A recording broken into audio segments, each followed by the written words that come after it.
በስመ አብ ጊዜ ሰኔ 17 ቀን የብፁዕ አባታችን ገሪማ የመሰወሪያ ቦታ በምትሆን በቤተ መስቀል መደራ ደጅ ቁሞ ሲጸልይ ያን ጊዜ በድንገት የመላእክት አለቃ ቅዱስ ገብርኤል የመንግስት ልብስ ለብሶ የመንግስት ዘውድ ተቀዳጅቶ በእጁም በትረ መስቀል ይዞ ወደ እርሱ መጣ።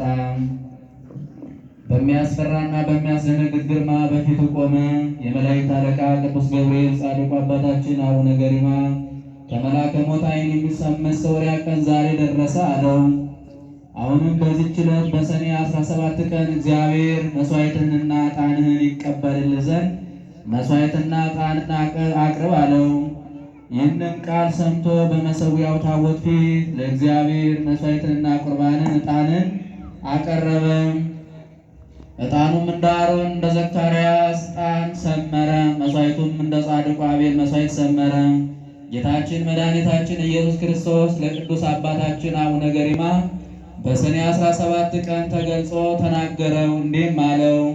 ወዳጄ ሆይ ሰላም ለአንተ ይሁን። ጸሎትና ልመናህ ተሰምቷል። ከብዙ ድካም አሳርፍሃለሁ፣ ከድካምም ወደ ዕረፍት አሸጋግርሃለሁ። በ15ቱ አህጉራተ ገነት እሾምሃለሁ፣ የማያልፍ መንግሥቴንም አወርስሃለሁ። ወደ ጌታ ደስታም ግባ አለው። ይህንንም ብሎ ከመልአከ ሞት ዓይን የመሰወሩን ምስጢር ለጻድቁ አባታችን ገሪማ ከነገረው በኋላ ያን ጊዜ ክብር ይግባውና ጌታችን ኢየሱስ ክርስቶስ በቅዱስ ገብርኤል ቃል ገዳማውያን ቅዱሳንን ጠራለት። እነርሱም መጀመሪያ አቡነ ጰንጠሌዎን፣ አቡነ ጼማ፣ አቡነ አረጋዊ የቀሩት ሌሎቹ ቅዱሳን ቅዱስ ያሬድ ጋር አስቀድመው ያረፉት አባቶቻችን እነ እንጦንስ መቃርስ ወደ እርሱ መጡ።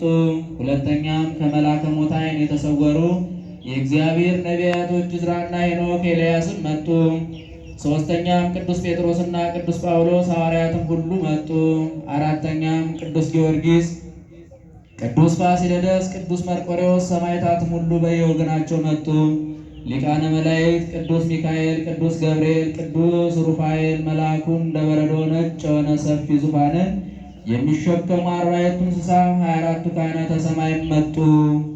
በ10ኛው ማዕርግ ክብር የሚገባው ክብር ይግባውና ጌታችን ኢየሱስ ክርስቶስ አምላክን ከወለደች ከእናቱ ከእመቤታችን ከድንግል ማርያም ጋር መጣ። ምድርም ተነዋወጠች። በጌትነት ዙፋንም በወርቅና በሰማያዊ ዕንቁ በታነጸች በአባታችን ገሪማ የመሰወሪያ ደጅ በክብር ዙፋን ተቀመጠ። ያን ጊዜ ጌታችን በዙፋኑ ላይ ተቀምጦ ወዳጁ ንጉሥ ዳዊትንና ቅዱስ ያሬድን ጠራቸው። እልፍ አእላፍ መላእክትም በግራና በቀኝ ከበውት ነበሩ። አንዱ አንዱን እስኪረግጥ ድረስ ታላቅ መጨናነቅ ሆነ። ያን ጊዜ ጌታችን ወዳጄ ብፁዕ አባ ገሪማ ሆይ ከመልአከ ሞት ዓይን እሰውርህ ዘንድ ና፣ ወደ እኔ ቅረብ አለው። ከሰው ፍጥረትም ዓይን ትሰወራለህ። እኔ በጌትነቱ እስክመጣ ድረስ ሕያው ሆነህ በሕይወተ ሥጋ ትኖራለህ። የምሕረት ቃል ኪዳንም እሰጥሃለሁ አለው። ያን ጊዜም ብፁዕ አባታችን ገሪማ ነጋሲ በመላእክት አስኬማ ወገቡን ታጥቆ በጌታችን በእናቱ በእመቤታችን ማርያም ፊት ቀርቦ ቆመ። ጌታችን ኢየሱስ ክርስቶስ ቃል ኪዳንን ተቀበል አለው። እነሆ ደስ አሰኝቼ ከድካም ወደ ዕረፍት ከሐዘን ወደ ደስታ በሕይወተ ሥጋ አሸጋግር ዘንድ ወደ አንተ መጣሁ አለው። የሚያልፈውን የምድር መንግሥትን ስለናቅ የማይጠፋውን የማያልፍ መንግሥተ ሰማያትን ከልጆችህ አበው መነኮሳት ጋር እሰጥሃለሁ። እስከ 25 ትውልድ ድረስ እምርልሃለሁ። የወርቅ ቀጭን ልብስም ስለናቅ ፈንታ እኔ የብርሃን ልብስን አለብስሃለሁ። በአንተ የተማጸነውንም ስለ አንተ ክብር እስከ 15 ትውልድ ድረስ እምርልሃለሁ። ሀገርንም ስለ ናቅ ፈንታ ከልጆች አበው መነኮሳት ጋር ሰማያዊት ኢየሩሳሌምን እሰጣለሁ። ኃጢአትን በመስራት የበደሉትንም ንስሐ ገብተው በስምህ ወደ እኔ ከተማጸኑ በሕይወት ውሃ አጥቤ ስለ አንተ ፍቅር እስከ 23 ትውልድ ድረስ እምርልሃለሁ። በጸሎትና በረድኤት የሚታመነውን እስከ 18 ትውልድ ድረስ እምርልሃለሁ። የገድልህንም መጽሐፍ የሚጽፈውን በጥንቃቄ በጥቡ ልብና ያጻፈውን እስከ 29 ትውልድ ድረስ እምርልሃለሁ። ወደ ገዳምህ ከሩቅ የሚመጡት ሰዎች ስለ አንተ ፍቅር ፈጽመው የሚደክሙትን የገድልህን መጽሐፍ የሚጽፉትን ሁሉ እኔ ድካማቸውን ኢየሩሳሌምና ጌቴሴማኒ እንደሄዱ ቆጥርላቸዋለሁ። በኋለኛይቱ ቀን የሕይወትን ቃል አሰማቸዋለሁ፣ እስከ 31 ትውልድም እምርልሃለሁ። በዚች በሰኔ 17 ቀን ስምህ የተራበውን ያበላውን እኔ እስከ 27 ትውልድ ድረስ እምረዋለሁ፣ የሕይወት እንጀራም እመግበዋለሁ። ስለ ስምህ ቀዝቃዛ ጽዋ ውሃ ያጠጣውንም እኔ የሕይወት ውሃ አጠጣዋለሁ፣ እስከ 22 ትውልድ ድረስም እምረዋለሁ። በዓለም ዳርቻ ሁሉ በስምህ በታነጸ ቤተ ክርስቲያን ውስጥ በመታሰቢያ በዓል ቀን የጸለየውንም እስከ 19 ትውልድ ድረስ እምረዋለሁ።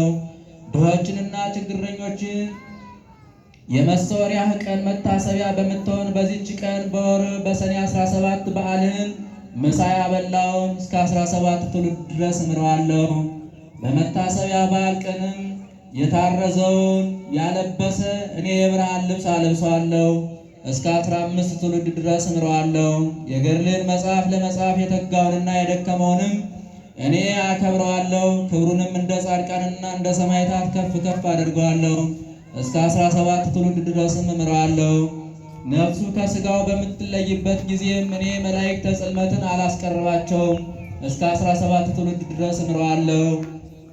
በሽተኛውንና እስረኛውን በመታሰቢያ ቀን የሚጎበኘውን እኔ በመከራው ቀን እጎበኘዋለሁ፣ እስከ 23 ትውልድ ድረስም እምረዋለሁ። ይህን የገድልህን መጽሐፍ በቁርጽ ልብ አምኖ በቤቱ ውስጥ ያስቀመጠውንና ቸነፈር፣ የሰው ሞት፣ የእንስሳ ሕማም፣ የእህል መጥፋትም ቢሆን ወደ ቤቱ አይገባም።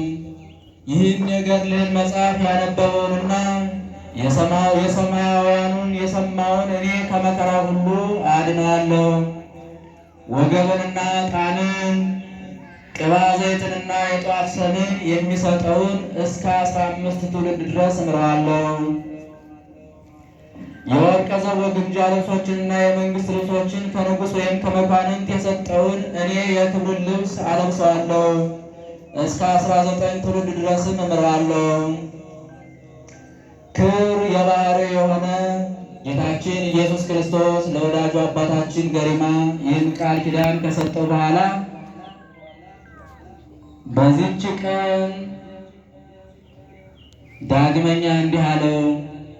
ቃሌ የማይታበል የምሆን እኔ በመሐላ ቃል በሥራ አበስርሃለሁ። ቃል ኪዳንንም እንደ አባቶችህ የደብረ ሐተታ አባ ጽማ፣ የዋሻው አባ ጰንጠሌዎን፣ በአቅራቢያም እንዳለ እንደ ደብረ ድኗን ጻድቅ አባ ጉባ ቃል ኪዳንን እንደነሱ ይሁን። ከእንግዲህ ፈጽመ የተሰወርህ ሁን። ከመላከ ሞት ዓይንን ሰውሬአለሁ፣ ወደምትሰወርበት ዋሻም ግባ አለው። እንደ ፀሐይ በምታበራ ዕንቁና ወርቅ የሠራኋት ይህችንም ማደሪያ ተቀበል። እኔ እስከምመጣበትና እስከ ዓለም ፍጻሜ ድረስ በእርሷ ተቀመጥ። ጌታችን ኢየሱስ ክርስቶስ ይህን ብሎ ቃል ኪዳኑን ጨረሰ። በዚያን ጊዜ ቅዱስ ዳዊት 10 አውታር ባለው በመሰንቆ ቃል አሰምቶ በራሴ ላይ ሁነህ በሰልፍ ቀን ሰወርከኝ፣ አቤቱ ከምኞታቸው የተነሳ ለኃጥአን አሳልፈህ አትስጠኝ እያለ ዘመረ። ዳግመኛም እንዲህ አለ። ከእኔ ዘንድ ያለውን ስእለቴን ለጌትነትህ እሰጣለሁ፣ ነፍሴንም ከሞት አድናታልና፣ ዓይኖቼንም ከእንባ እግሮቼንም ከዳጥ አድናቸዋልና በሕያዋን አገር እግዚአብሔር ደስ አሰኘው ዘንድ። ሦስተኛውም የአክሱም ካህን ቅዱስ ያሬድ በሚጣፍጥ ምስጋና የገሪማን ቤት ልዑል አነጻት፣ በጽድቁም ጎበኛት፣ ሕንፃዋን ከፀሐይ ይልቅ ያበራል እያለ ዘመረ። ንጉሥ ዳዊትና ቅዱስ ያሬድ ይህን ብለው ከዘመሩ በኋላ ጌታችን ከፍ ባለ ምስጋና አምላክን ከወለደች ከእናቱ ከእመቤታችን ድንግል ማርያም ጋር ወደ ሰማይ አረገ። ቅዱስ የሚሆን ብፁዕ አቡነ ገሪማ ደስ ተሰኘ። በሰኔ 17 ቀንም ልጆቹንና አባቶቹ የሆኑ 8ቱ ቅዱሳን አበው አባቶቼ ቅዱሳን ጻድቃን ሰላም ለእናንተ ይሁን አላቸው። ከእንግዲህ ወዲያ ዳግመኛ በሥጋ አታዩኝም አላቸው። ወንድሞችም ከጻድቁ አቡነ ገሪማ አፍ ይህንን ነገር በሰሙ ጊዜ መሪር ልቅሶን አለቀሱ። አባታችን ሆይ ለማን ትተውናለህ አሉት። ብፁዕ አባ ገሪማ ነጋሴም እኔ በሰላምና በፍቅር ይጠብቃችሁ ዘንድ ስለ እኔ ፈንታ ልጄ ሳሙኤልን አበምኔት አድርጌ ተውኩላችሁ። እኔም በወርቅና በዕንቁ ወደ ታነጸች ወደ መሰወሪያ ዋሻ እገባለሁ፣ በእጄ ላይ ያለውንም የቁልፍ መክፈቻ እዩ አላቸው። ይህንም ብሎ በሰኔ 17 ቀን ከእነርሱ ተለይቶ ተሰወረ። ቅድስት የምትሆን በረከቱ ከሁላችን ጋር ትኑር ለዘላለሙ አሜን።